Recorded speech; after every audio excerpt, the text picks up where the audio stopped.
नमस्कार. सगळ्यात आधी तर तुम्हा सर्वांना खूप खूप थँक्यू. कारण मी जेव्हा यूट्यूब चॅनल सुरू केला ना, तेव्हा मी असा विचार केला होता की आपले 100 सबस्क्रायबर्स व्हायला निदान 15-20 दिवस ते महिना देऊया. आणि अगदी 30-35 सबस्क्रायबर्स जरी असले तरी त्यांच्यासाठी आपण व्हिडिओ टाकायचा आहे, मी स्वतःला समजावलं होतं. पण म्हणजे आता लिटरली काही दिवसात 200च्या जवळपास जाऊन पोहोचलोय आपण. म्हणजे होतीलच आता 200 सबस्क्रायबर्स आपले. आणि त्या सगळ्या कॉमेंट्स आणि सबस्क्रायबर्स हे सगळं बघून मला इतकं छान वाटलं की म्हणलं शून्यापासून सुरुवात करते मी, पण माझ्यासोबत आहेत मी कमावलेली माझी माणसं. आणि आता मी स्वतः समोर एकच टार्गेट ठेवलेलं आहे की मला लवकरात लवकर 1000 सबस्क्रायबर्स पूर्ण करायचे. आणि एकदा माझे 1000 सबस्क्रायबर्स पूर्ण झाले की मग एपिसोडिक सिरीजचं सुद्धा मला सुरुवात करायची.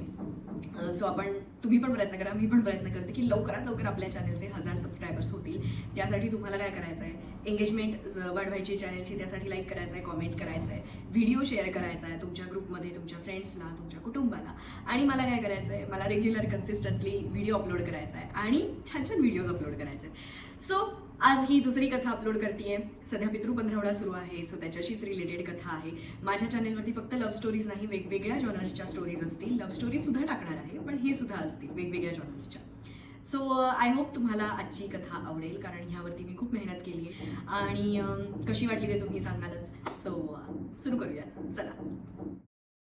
पितृपक्ष. असं म्हणतात, हा काळ चांगला नसतो. कोणत्याही शुभ कार्याची सुरुवात या काळात करू नये. पण मला वाटतं, पितृपक्षाचा काळ अशुभ नाही, तर हा काळ आहे आपल्या पूर्वजांविषयी कृतज्ञता व्यक्त करण्याचा, त्यांच्या आठवणीत अन्नदान करण्याचा. आणि मला सांगा, अन्नदानासारखं दुसरं चांगलं काम कोणतं आहे का? ही अशीच एक कथा आहे पितृपक्षातल्या एका दिवसाची. महाराष्ट्रातील अनेक गल्लीबोळांतील ही एक छोटीशी गल्ली. साधी माणसं, साधी घरं आणि साधं आयुष्य. यातल्याच एका घरात राहतं अनिकेतचं कुटुंब. आई, बाबा आणि अनिकेत. तसे त्यांच्यासोबत आजोबा पण राहायचे, जे वर्षभरापूर्वीच देवाघरी गेले. आजोबा आणि अनिकेतचं नातं खूप घट्ट होतं. शाळेत मित्रांशी जेवढा बोलायचा त्यापेक्षा जास्त आजोबांची गप्पा रंगायच्या त्याच्या. पण आता आजोबा गेले तसा तो शांतच झाला. असो, तर आज आहे अनिकेतच्या लाडक्या आजोबांचं श्राद्ध. पण अजून साहेब झोपलेलेच आहेत वाटतं.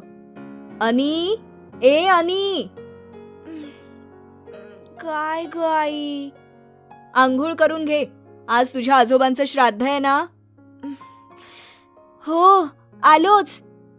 डोळे चोळतच अनिकेत उठला आणि लगेचच दात घासून आंघोळीला गेला सुद्धा.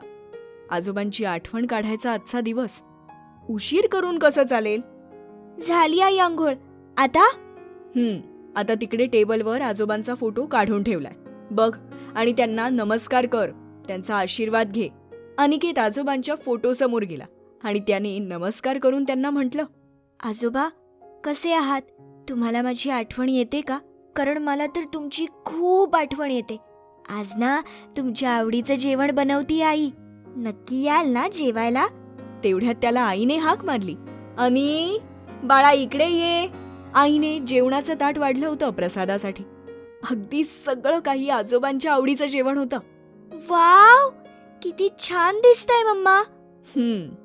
बरं, आता मी काय सांगते ते ऐक. तू नमस्कार केलास आजोबांना? हो आई. छान. आता हे ताट घेऊन आपण त्यांच्या फोटो समोर ठेवूया. ते झालं की तू ते ताट टेरेसवर घेऊन जा. ओके. अनिकेत आणि आईने आजोबांसमोर ते जेवणाचं ताट ठेवलं, त्यांना नमस्कार केला, जेवायला या म्हणून आमंत्रण केलं. आणि मग आई अनिकेतला म्हणाली, अनी जा आता, हे ताट वर नेऊन ठेव आणि कावळा खाऊन गेला की खाली आण परत. कावळा का? आजोबांचं ताट कावळा का खाणार? अरे बाळा, असं म्हणतात की देवाकडे गेलेला माणूस असा कावळ्याच्या रूपात येतो आपल्याकडे. तसं बघायला गेलं तर कोणताही भुकेला पक्षी, प्राणी यांना आपण खाऊ घातलं ना तर आपले पित्र खुश होतात, त्यांचं समाधान होतं, असं मला वाटतं. पण असं पूर्वीपासून चालत आलंय की कावळ्याच्या रूपात आपली देवाघरी गेलेली माणसं, आपले सगळे पूर्वज आपल्याला भेटायला येतात. आता पितृपंधरवडा सुरू आहे की नाही, या काळात आपल्या पित्रांचं श्राद्ध करायचं, त्यांना जेवण पाणी देऊन त्यांचं तर्पण करायचं असतं. तसंच आज तुझ्या आजोबांचंही तर्पण करायचंय आपल्याला. म्हणजे आज आजोबा भेटणार मला कावळ्याच्या रूपात? आणि तर तर्पण म्हणजे काय ग? बरं आणि चला नंतर आपण निवांत गप्पा मारू. जा आधी हे ताट वर ठेवून ये. ओके आई, जातो. आणि कावळ्याने खाल्लं की मगच खाली येतो. अरे ताट ठेवून खाली ये लगेच, वरती ऊन असेल खूप. आणि अनिकेत टेरेसवर आला आणि ते जेवणाचं ताट फरशीवर ठेवून तोही तिथेच ताटाच्या अगदी शेजारी बसला. ऊन खूप होतं पण तो थांबणार होता. कावळा जेवून गेला की मगच खाली जाणार होता. काय यार, किती ऊन आहे. आजोबा लवकर या ना, मला खूप ऊन लागतंय. अचानक एक कावळा आला. अनिकेत बघत होता. तो कावळा अगदी ताटाजवळ उभा होता पण पुढे येतच नव्हता. अनिकेतकडे बघायचा आणि तिथेच थांबायचा. पुढे येऊन जेवतच नव्हता. असं का? अनिकेतला काही समजेच ना.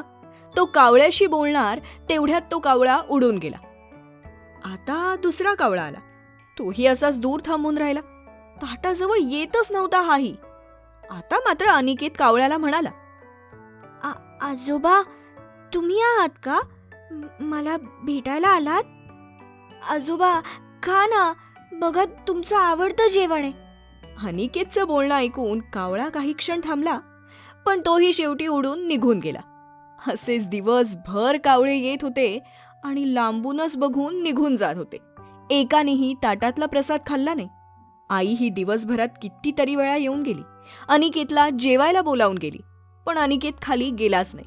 आता मात्र सूर्य मावळला होता. अंधार पडायला लागला होता. अरे काय हे, दिवसभर हाका मारतीये मी, चल बरं पहिला खाली. आई पुन्हा आली तसा आता मात्र अनिकेत उठला आणि ताट घेऊन घरी आला. काय रे, किती वेळा बोलवायचं तुला, जेवायला पण आला नाहीस खाली? हा, वरच होतो ना आई, बघितलंस ना तू. अरे हो, पण पूर्ण दिवस वरती बसायची काय गरज होती? अगं मी आजोबांची वाट बघत होतो पण ते आलेच नाहीत खायला. म्हणजे?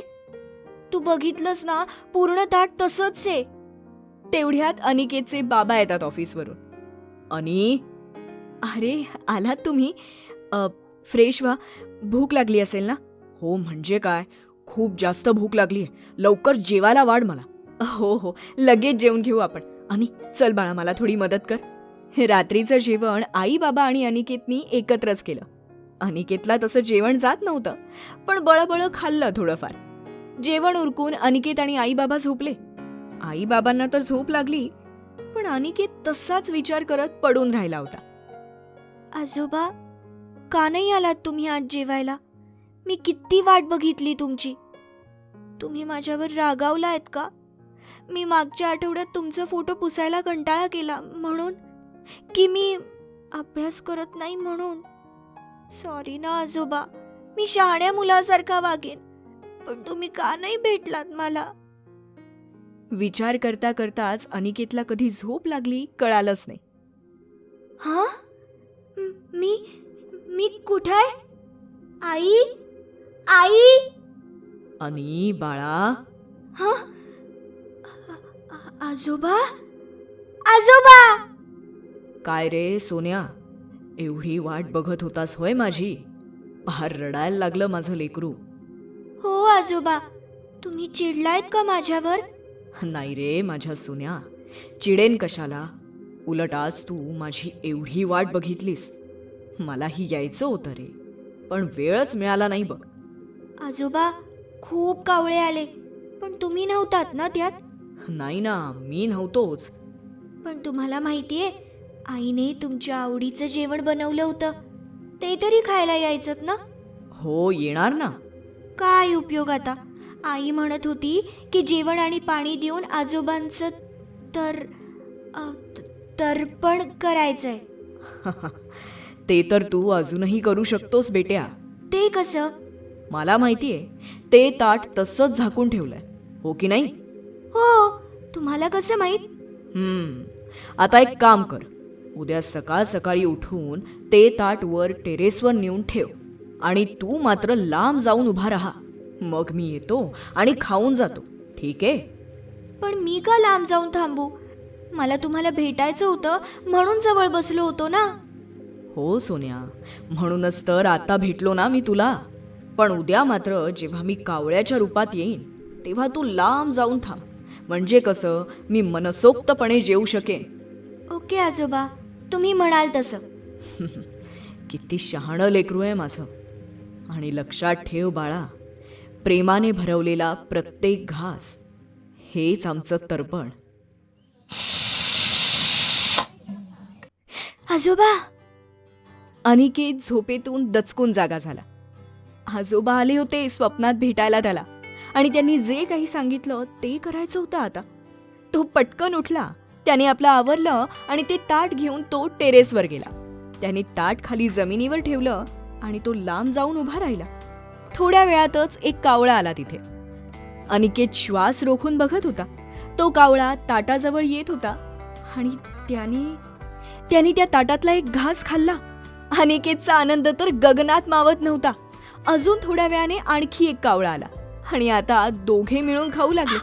अनिकेत मात्र आता आनंदाने उड्या मारू लागला होता. ये आजोबा आले. आय लव्ह यू आजोबा. मनातील भाव प्रेमळ आणि खरा असेल तर नकळतपणे झालेल्या चुका देखील पोटात घेतल्या जातात. सो कशी वाटली कथा मला कॉमेंटमध्ये नक्की सांगा. मी वाट बघते तुम्हा सगळ्यांच्या कॉमेंट्सची आणि पुढची कथा घेऊन लवकरच येईल. तोपर्यंत बाय.